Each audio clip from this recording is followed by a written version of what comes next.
माता वैष्णो देवी को प्रणाम, बाबा भैरवनाथ को प्रणाम, भादवा माता को प्रणाम। यशोधन ज्ञान सागर चैनल आपका स्वागत करता है। आज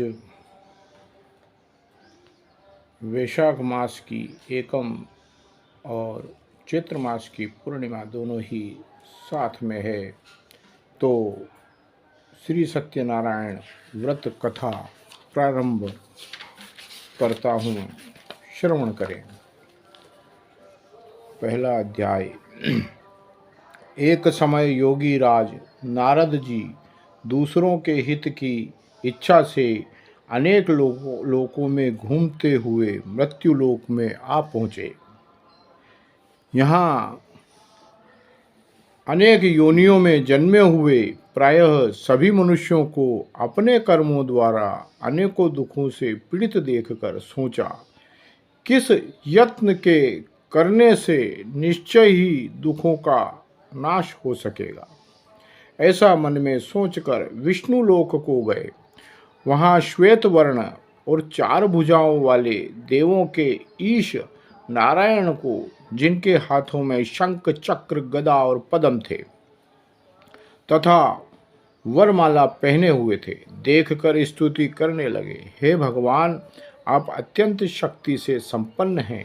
मन तथा वाणी भी आपको नहीं पा सकती। आपका आदि मध्य अंत नहीं है। निर्गुण स्वरूप सृष्टि के कारण भक्तों के दुखों को नष्ट करने वाले हो, आपको नमस्कार है।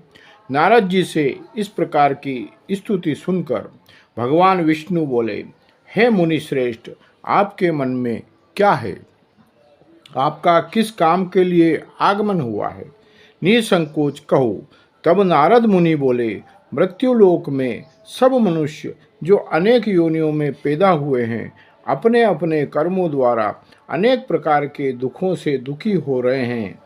हे नाथ, मुझ पर दया रखते हो तो बताइए कि उन मनुष्यों के सब दुख थोड़े से ही प्रयत्न में कैसे दूर हो सकते हैं। श्री भगवान जी बोले, हे नारद, मनुष्यों की भलाई के लिए तुमने बहुत अच्छी बात पूछी है। जिस काम के करने से मनुष्य मोह से छूट जाता है, वह मैं कहता हूँ, सुनो। बहुत पुण्य देने वाला स्वर्ग तथा मृत्युलोक दोनों में दुर्लभ एक उत्तम व्रत है। आज मैं प्रेमवश होकर तुमसे कहता हूँ। तो भगवान सत्यनारायण भगवान नारद जी से कहते हैं, सत्यनारायण का यह व्रत अच्छी तरह विधान पूर्वक करके मनुष्य तुरंत ही यहाँ सुख भोग कर मरने पर मोक्ष को प्राप्त होता है। श्री भगवान के वचन सुनकर नारद मुनि बोले कि उस व्रत का फल क्या है, क्या विधान है, किसने यह व्रत किया है और किस दिन यह व्रत करना चाहिए, विस्तार से कहो। तो भगवान बोले, दुख शोक आदि को दूर करने वाला, धन धान्य को बढ़ाने वाला, सौभाग्य तथा संतान को देने वाला, यह व्रत सब स्थानों पर विजय करने वाला है। भक्ति और श्रद्धा के साथ किसी भी दिन मनुष्य श्री सत्यनारायण की शाम के समय ब्राह्मणों और बंधुओं के साथ धर्मपरायण होकर पूजा करे। भक्ति भाव से नैवेद्य, केले का फल, घी, दूध और गेहूं का चूर्ण सवाया लेवे। गेहूं के अभाव में साठी का चूर्ण लेवे। शक्कर तथा गुड़ लें और सब भक्षण योग्य पदार्थ जमा करके भगवान को अर्पण करें तथा बंधुओं सहित ब्राह्मणों को भोजन करावें। पश्चात स्वयं भोजन करें। नित्य गीत आदि का आचरण कर सत्यनारायण भगवान का स्मरण करता हुआ समय व्यतीत करें। इस तरह व्रत करने पर मनुष्यों की इच्छा निश्चय ही पूरी होती है। विशेषकर कली काल में भूमि पर यही मोक्ष का सरल उपाय है। श्री सत्यनारायण व्रत कथा का प्रथम अध्याय पूर्ण हुआ। दूसरा अध्याय प्रारंभ। सूत जी बोले, ऋषियों, जिसने पहले समय में इस व्रत को किया उसका इतिहास कहता हूँ। दुनिया से सुनो, ध्यान से सुनो। सुंदर काशीपुरी नगरी में एक अत्यंत निर्धन ब्राह्मण रहता था। वह भूख और प्यास से बेचैन हुआ नित्य व्रत पर घूमता और नित्य पृथ्वी पर घूमता था। ब्राह्मणों से प्रेम करने वाले भगवान ने ब्राह्मण को दुखी देखकर बूढ़े ब्राह्मण का रूप धारण करके उसके पास जाकर आदर से पूछा, हे प्रिय, हे विप्र, नित्य दुखी हुआ पृथ्वी पर क्यों घूमता है? श्रेष्ठ ब्राह्मण, यह सब मुझसे कहो, मैं सुनना चाहता हूँ। ब्राह्मण बोला, मैं निर्धन ब्राह्मण हूँ, भिक्षा के लिए पृथ्वी पर फिरता हूँ। हे भगवान, यदि आप इसका उपाय जानते हो तो कृपा कर कहो। वृद्ध ब्राह्मण बोला कि सत्यनारायण भगवान मनोवांछित फल देने वाले हैं, इसलिए हे ब्राह्मण, पूजन कर, जिसके करने से मनुष्य सब दुखों से मुक्त होता है। ब्राह्मण को व्रत का सारा विधान बतलाकर बूढ़े ब्राह्मण का रूप धारण करने वाले सत्यनारायण भगवान अंतर ध्यान हो गए। जिस व्रत को वृद्ध ब्राह्मण ने बतलाया है, मैं उसको करूँगा। यह निश्चय करने पर उसे रात में नींद नहीं आई। वह सवेरे उठ सत्यनारायण के व्रत का निश्चय कर भिक्षा के लिए चला गया। उस दिन उसको भिक्षा में बहुत धन मिला, जिसे बंधु बांधवों के साथ उसने सत्यनारायण का व्रत किया। इसके करने से वह विप्र सब दुखों से छूटकर अनेक प्रकार की संपत्तियों से युक्त हुआ। उस समय वह विप्र हर मास व्रत करने लगा। इस तरह सत्यनारायण भगवान के व्रत को जो करेगा वह सब पापों से छूटकर मोक्ष को प्राप्त होगा। आगे जो पृथ्वी पर सत्यनारायण का व्रत करेगा वह मनुष्य सब दुखों से छूट जाएगा। इस तरह नारद जी से नारायण का कहा हुआ यह व्रत मैंने तुमसे कहा। हे विप्रों, मैं अब और क्या कहूँ? ऋषि बोले, हे मुनीश्वर, संसार में इस विप्र से सुनकर किस किस ने इस व्रत को किया, हम वह सब सुनना चाहते हैं। इसके लिए हमारे मन में श्रद्धा है। सूत जी बोले, हे मुनियों, जिस जिसने इस व्रत को किया है वह सब सुनो। एक समय में एक विप्र धन और ऐश्वर्य के अनुसार बंधुओं बांधवों के साथ व्रत करने को तैयार हुआ। उसी समय एक लकड़ी बेचने वाला बूढ़ा आदमी आया और बाहर लकड़ियों को रखकर विप्र के मकान में गया। प्यास से दुखी लकड़हारा उनको व्रत करते देखकर विप्र को नमस्कार कर कहने लगा कि आप यह क्या कर रहे हैं और इसके करने से क्या फल मिलता है, कृपा करके मुझे कहो। ब्राह्मण ने कहा, सब मनोकामनाओं को पूर्ण करने वाला यह सत्यनारायण भगवान का व्रत है। इसकी ही कृपा से मेरे यहाँ धन धान्य आदि की वृद्धि हुई है। विप्र से इस व्रत के बारे में जानकर लकड़हारा बहुत प्रसन्न हुआ। चरणामृत ले और खाने के बाद अपने घर को गया। लकड़हारे ने अपने मन में इस प्रकार का संकल्प किया कि आज ग्राम में लकड़ी बेचने से जो धन मिलेगा उसी से सत्यनारायण देव का उत्तम व्रत करूंगा। यह मन में विचार कर वह बूढ़ा आदमी लकड़ियां अपने सिर पर रखकर जिस नगर में धनवान लोग रहते थे वह ऐसे सुंदर नगर में गया। उस रोज वहां पर उसे उन लकड़ियों का दाम पहले दिनों से 2 गुना मिला। तब वह बूढ़ा लकड़हारा दाम ले और अति प्रसन्न होकर पके केले, फली, शक्कर, घी, दूध, दही और गेहूं का चून इत्यादि सत्यनारायण भगवान के व्रत की कुल सामग्रियों को लेकर अपने घर गया। फिर उसने अपने भाइयों को बुलाया, विधि के साथ भगवान जी का पूजन और व्रत किया। उस व्रत के प्रभाव से बूढ़ा लकड़हारा धन पुत्र आदि से युक्त हो गया और संसार के समस्त सुखों का भोग कर वैकुंठ को चला गया। श्री सत्यनारायण व्रत कथायाम द्वितीय अध्याय संपूर्ण। तीसरा अध्याय प्रारंभ। सूत जी बोले, हे श्रेष्ठ मुनियों, अब मैं आगे की कथा कहता हूँ, सुनो। पहले समय में उल्कामुख नाम का एक बुद्धिमान राजा था। वह सत्य वक्ता और जितेंद्रिय था। प्रतिदिन देव स्थानों पर जाता और गरीबों को धन देकर अपने कष्ट दूर करता था। उसकी पत्नी कमल के समान मुख वाली और सती साध्वी थी। भद्रशिला नदी के तट पर उन दोनों ने श्री सत्यनारायण का व्रत किया। उस समय वहां पर एक साधु वेश्य आया। उसके पास व्यापार के लिए बहुत सा धन था। वह नाव को किनारे पर ठहरा कर राजा के पास आ गया और राजा को व्रत करते हुए देखकर विनय के साथ पूछने लगा, हे राजन, भक्ति युक्त चित्त से यह आप क्या कर रहे हैं? मेरी सुनने की इच्छा है, सो आप यह मुझे बताइए। राजा बोला, हे साधु, अपने बंधुओं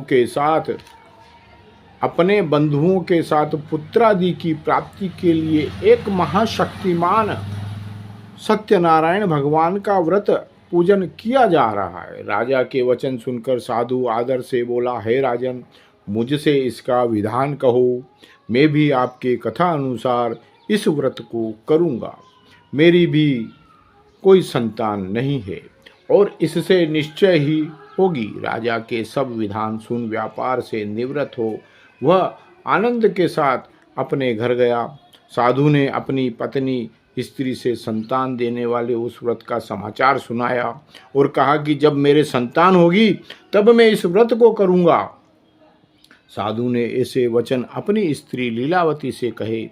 एक दिन उसकी स्त्री लीलावती पति के साथ आनंदित हो सांसारिक धर्म में प्रवृत्त होकर सत्यनारायण भगवान की कृपा से गर्भवती हो गई तथा 10वें महीने में उसके एक सुंदर कन्या का जन्म हुआ।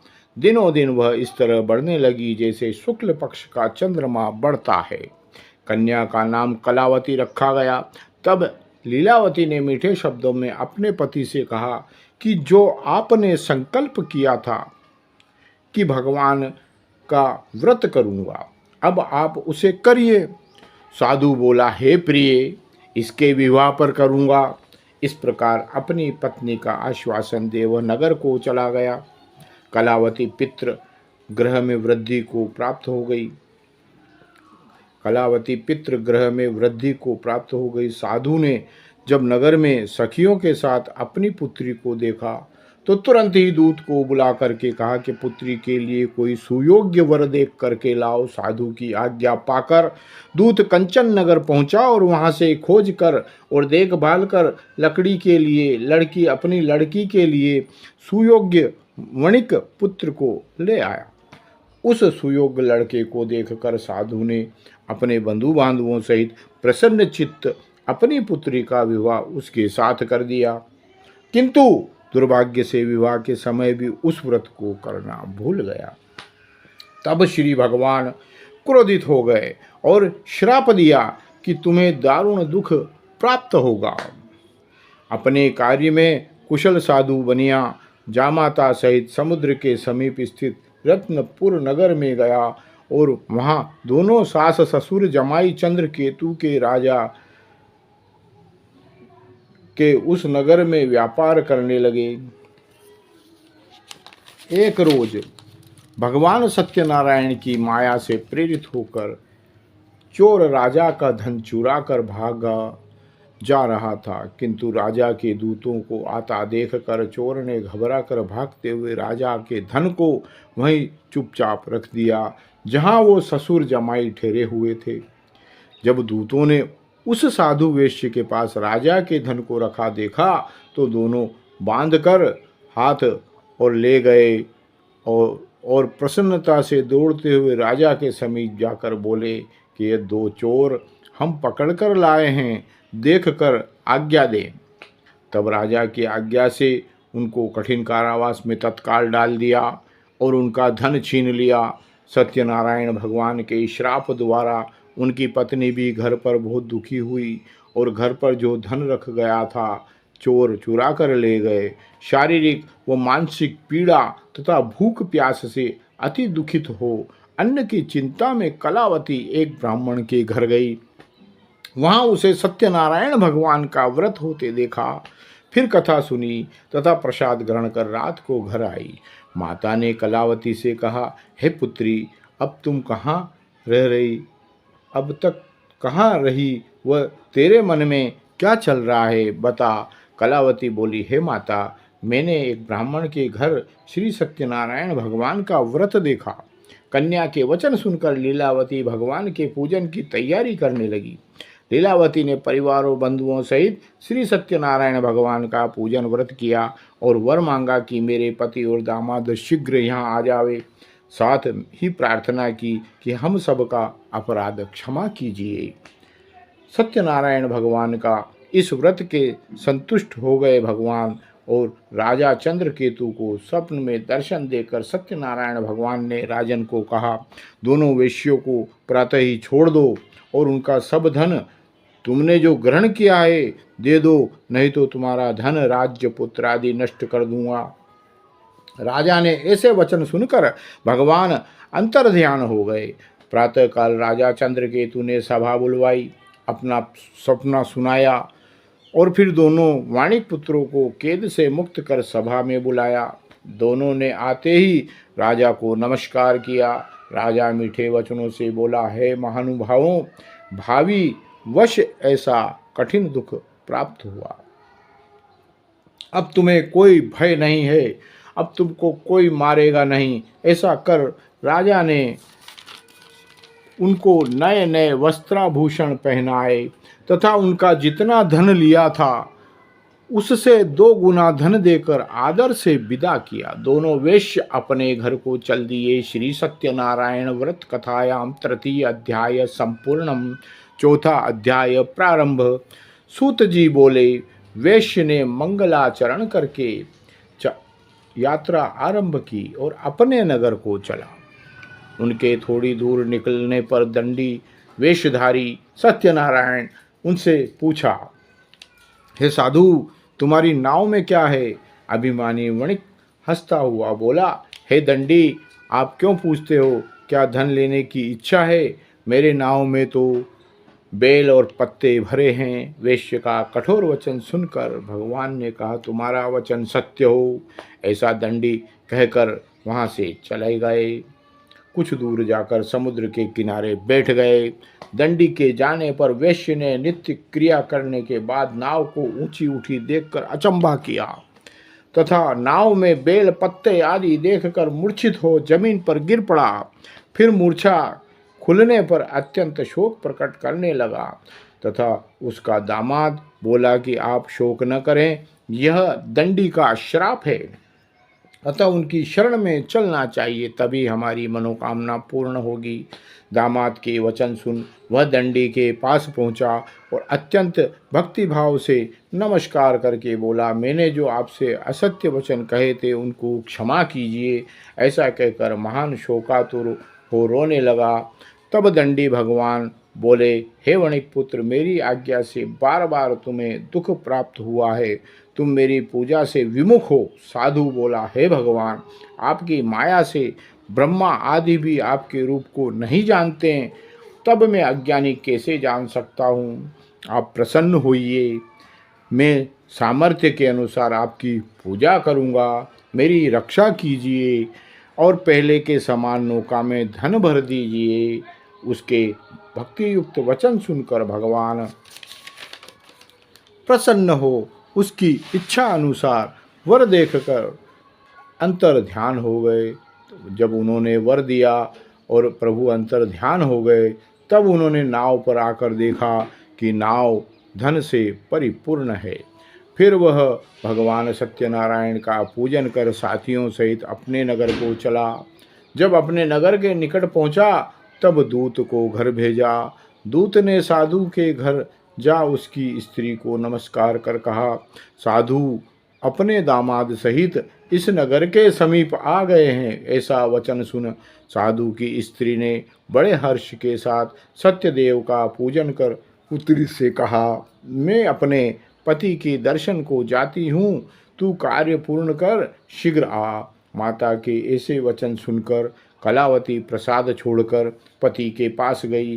प्रसाद की अवज्ञा के कारण सत्यदेव रुष्ट हो गए, उसके पति को नाव सहित पानी में डुबो दिया।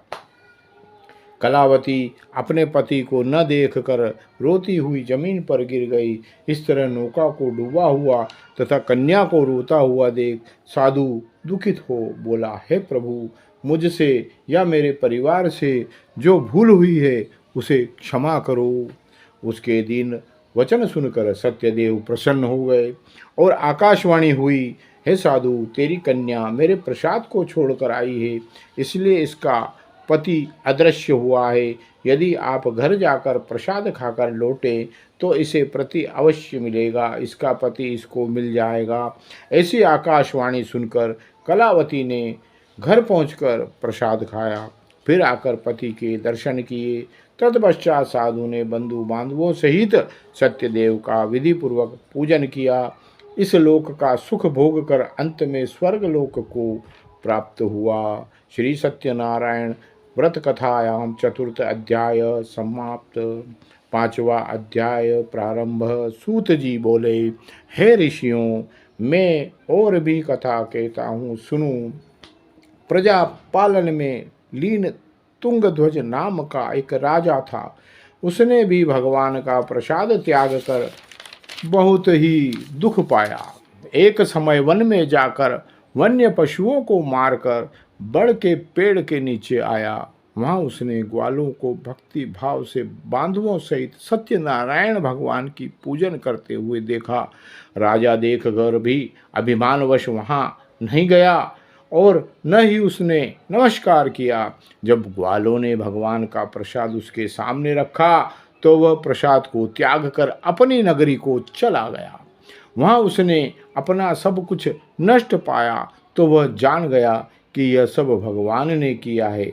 तब वह विश्वास कर ग्वालों के समीप गया और विधि पूर्वक पूजन कर प्रसाद खाया तो सत्यनारायण देव की कृपा से सब कुछ पहले जैसा हो गया। फिर दीर्घ काल तक सुख भोग कर मरने पर स्वर्गलोक को गया। जब मनुष्य इस परम दुर्लभ व्रत को करेगा, जो मनुष्य इस परम दुर्लभ व्रत को करेगा, भगवान की कृपा से उसे धन धान्य की प्राप्ति होगी। निर्धन धनी और बंदी बंधन से मुक्त होकर निर्भय हो जाता है। संतानहीनों को संतान प्राप्ति होती है तथा सब मनोरथ पूर्ण होकर अंत में वैकुंठ धाम को जाता है। जिन्होंने पहले इस व्रत को किया, अब उनके दूसरे जन्म की कथा कहता हूँ। वृद्ध शतानंद ब्राह्मण ने सुदामा का जन्म लेकर मोक्ष पाया। अलकामुख नाम का राजा दशरथ को वैकुंठ को प्राप्त हुआ। उल्कामुख नाम का राजा दशरथ होकर वैकुंठ को प्राप्त हुआ। साधु नाम के वैश्य ने मोरध्वज बनकर अपने पुत्र को आरे से चीरकर मोक्ष को प्राप्त किया। महाराज तुंगध्वज ने स्वयं भू होकर भगवान में भक्ति युक्त हो कर्म कर मोक्ष को प्राप्त किया।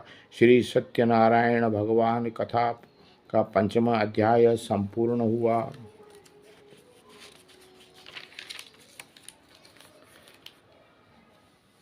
श्री आरती सत्यनारायण जी की जय। लक्ष्मी रमणा श्री जय लक्ष्मी रमणा। सत्यनारायण स्वामी जन पातक हरणा। जय लक्ष्मी रमणा। रतन जड़ित सिंहासन अद्भुत छवि राजे। नारद करत निरंतर घंटा ध्वनि बाजे। जय लक्ष्मी रमणा। प्रगट भये कलि कारण द्विज को दर्श दिए, बूढ़ा ब्राह्मण बन कर कंचन महल किए। जय लक्ष्मी रमणा। दुर्बल भील कराल इन पर कृपा करी, चंद्रचूर्ण एक राजा तिनकी विपति हरी। जय लक्ष्मी रमणा। वैश्य मनोरथ पायो श्रद्धा तज दीनी, सो फल भोग्यो प्रभु जी फेर स्तुति कीनी। जय लक्ष्मी रमणा। भाव भक्ति के कारण छिन छिन रूप धरो, श्रद्धा धारण कीनी तिनको काज सरो। जय लक्ष्मी रमणा। ग्वाल बाल संग राजा वन में भक्ति करी, मन वांछित फल दीना दीन दयाल हरि। जय लक्ष्मी रमणा। चढ़त प्रसाद सवाया कदली फल मेवा, धूप दीप तुलसी से राजी सत्य देवा। जय लक्ष्मी रमणा। श्री सत्यनारायण जी की आरती जो कोई गावे, कहत शिवानंद स्वामी मन वांछित फल पावे। जय लक्ष्मी रमणा। बोलिए श्री सत्यनारायण भगवान की जय, भक्तवत्सल भगवान की जय। हे सत्यनारायण भगवान प्रभु, आपको मैं प्रणाम करता हूँ। हमारा कथावाचकों का प्रणाम स्वीकार कीजिए। सत्यनारायण भगवान प्रसन्न होइए, कृपा कीजिए, धन का आगमन हो। तो मेरे बड़े बुजुर्गों, आपको प्रणाम। माताओं, बहनों, भाइयों, आपको प्रणाम। मेरे नौजवान साथियों, आपको प्रणाम। आपने श्री सत्यनारायण भगवान की कथा को बड़े भक्ति भाव से सुना, और अभी वैशाख का महीना चल रहा है, तो मेरा ये कहना है कि वैशाख और जेठ मास प्रभु के दिए हुए मास हैं।